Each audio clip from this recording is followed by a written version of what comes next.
Hello and welcome to this week's Sunday show. Now I have three wonderful people in the room with me. I have God and St. John the Baptist and St. Mary. And so I don't know if they're all going to talk or whether it's, I know St. Mary, when I say St. Mary, Mother Mary, but I know that they are all here, but I don't know if it's just Mother Mary that was going to talk, because she is actually standing by the side of me, but we'll find out. So before we go any further, I'd like to just say how if you like the shows or like anything, don't forget to either just comment on down below or subscribe, and don't forget to press that bell, because subscribing and pressing the bell does mean that you get notified of future shows, which is all good. So I'm just going to start communicating with Mother Mary, because she's just like, I can feel her really anxious to talk, and she's saying to me that she is delighted to come through today, and she feels that this is one of the highlights of her week when she either observes other people that are communicating through me, or she herself does the communication, and she feels like this is a great honour for all of us to be able to communicate to your world, because in that communication what she's able to do is she's able to express aspects of their lives and aspects of things that perhaps we haven't spoken about, or perhaps we don't understand. And she feels that this is so important, that people realise that we are still alive, that life is eternal. And many people might understand the concept that, our mums and dads are still in the spirit. But to think that we are here is such a marvellous thing to know, because we are, it just shows that life is eternal, that life goes on and on in the beauty of spirit.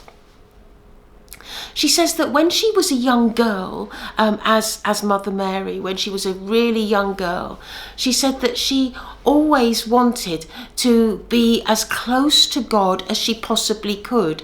And she would often pray to God and say, please come close and please be in my life. And she always felt that this was something that she had to do. She had to ask him to come close to her in her life.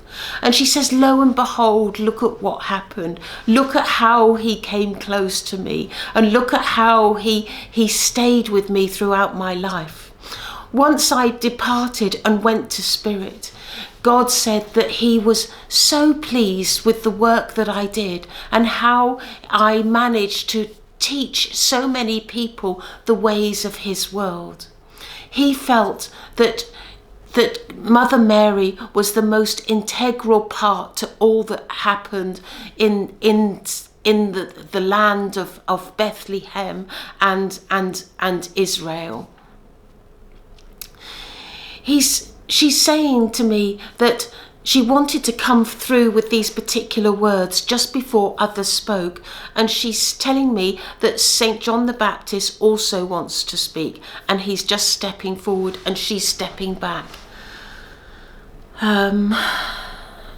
Okay, so now I have St. John the Baptist, and he says he also is delighted to be here. He says, but he has a different message that he wants to portray to many people.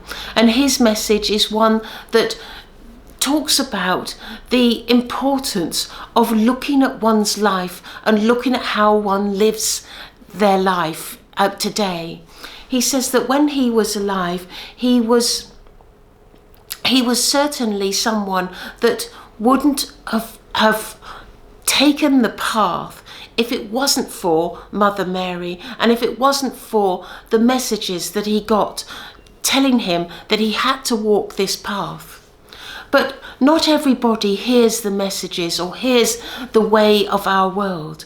And he's urging people to think about this.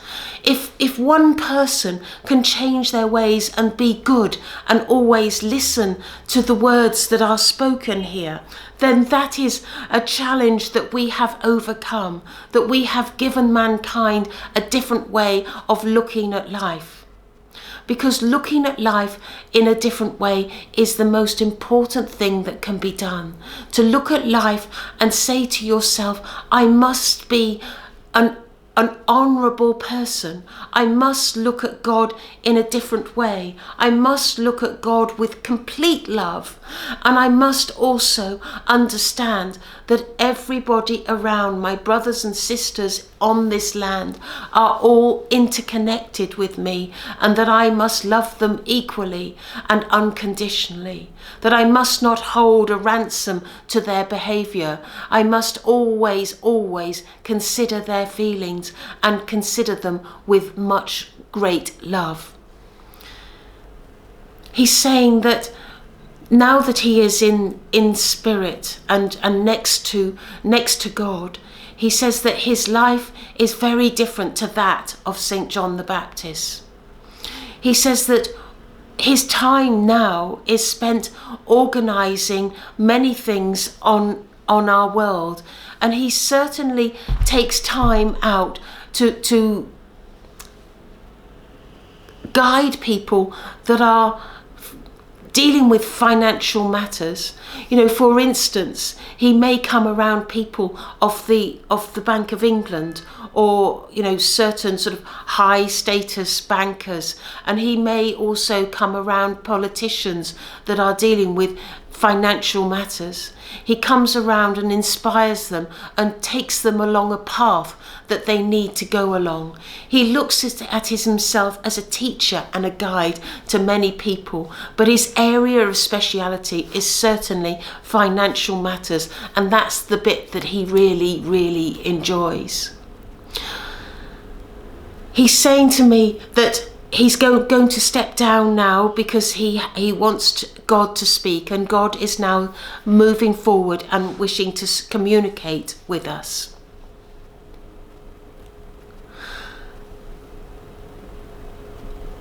Okay, so now I have God, and God is saying to me that he is delighted with how the work that I am doing is progressing. He feels that there will come a time in this world where many people will listen to our words, and this is something that he wants. He has made this decision that many people will be able to listen to his words. And he says it won't just be Gail that he speaks through, it will be through many mediums that he comes close to. He wants people to understand the depths of our world and the intricacies of our world, and all that we do for mankind, how we help people in such a beautiful way. He makes a promise, and he says that he will always be there to help mankind, and he wishes people to ask of him for help whenever there is a need. He's also saying that healing is going to take place. He feels that there is a greater need for healing on this planet today. He observes that many people have mental health issues and wishes to help people with their struggles mentally. He also observes that many people are contaminated by the pollution that exists on the land. And again, he wishes to help those people that are dealing with those contaminants. He wishes to help people that are suffering in hospital, and he wants to ease their suffering. He's also saying that many people are going about in the early stages of their illnesses and perhaps haven't progressed to the symptoms that they would normally feel. And those are the people that he would like to eradicate their illness. He says to me that many people will be feeling blessed with the healing energy of my world. And he says it's myself personally that I will be coming through, Gail, and always working hard to give that healing and to change the way people feel on your planet. He says my love for you and all of you is great, and I will never ever let you down and always be there for mankind. This is my promise, and this is my eternal promise, that I will always be at one with mankind. And he says, now I thank you, everyone, for being part of this conversation, and I look forward to speaking to you all next week. Thank you. Goodbye.